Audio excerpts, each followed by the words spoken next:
Today we'll be going over the Acura RL oil change. This also applies to most J-series motors found in late model Hondas and Acuras.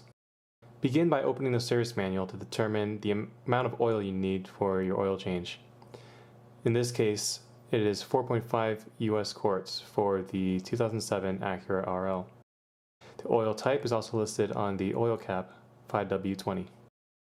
You'll need a roll of paper towels, the replacement filter, replacement oil, and the oil catch can.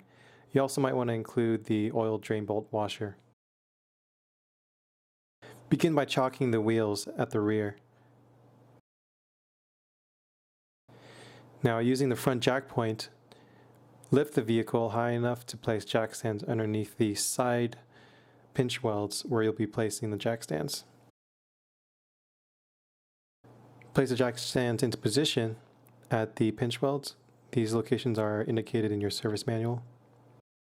Slowly lower the car onto the jack stands.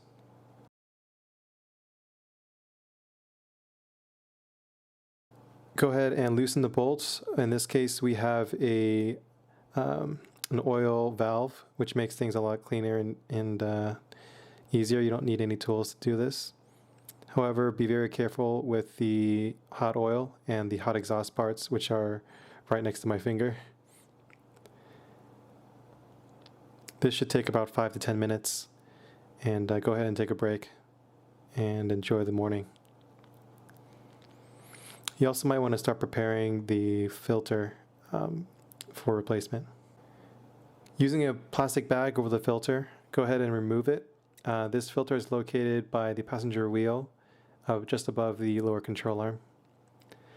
Since the filter is pointing downwards, a lot of oil will be coming out, especially if you drove the car to warm the oil up.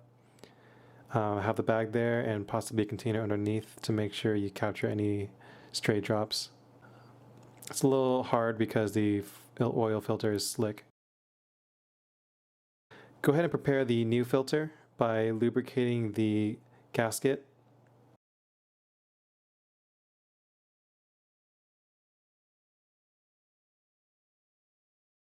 Reinstall the filter. This one requires a 3/4 turn once the gasket makes contact with the mating surface. Go ahead and read the instructions for your particular one. Go ahead and also replace the drain bolt and close the valve.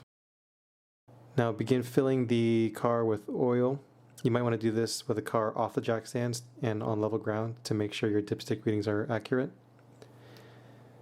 At about 4 quarts, I would start checking the dipstick. It should be around halfway between the low and high points at about 4 quarts, so it only needs half a quart remaining. And just for future reference, the low and high points generally indicate a single quart.